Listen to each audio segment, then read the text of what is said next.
आज राष्ट्रीय सुट्टी रविवारी आल्यामुळे दुःख आणि नाश्ता पचवून फ्लॅग होस्टिंगसाठी ग्राउंडवर गेली. तुम्हाला माहीत आहे का, आपल्या राष्ट्रध्वजाची रचना आंध्र प्रदेशातील स्वातंत्र्य चळवळीतील सैनिक श्री पिंगली व्यंकय्या यांनी केली होती.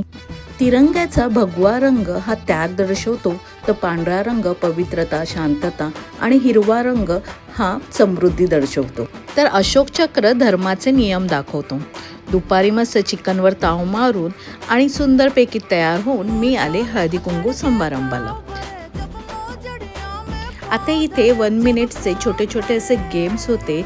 ते बायकांबरोबर मुलांनीही खूप एन्जॉय केले. मग काय, आम्ही बायका फ्लॉन्ट करायचं कुठे मागे राहतो का? मस्तपैकी फ्लॉन्ट केलं आणि स्नेहभोजनाचा आनंद घेतला. आता हे सर्व ऑर्गनाईज बायकांनी केलेलं, त्यामुळे मुक्तपणे आम्ही बागडतच होतो. चलो बाय, पुन्हा भेटू नव्याने.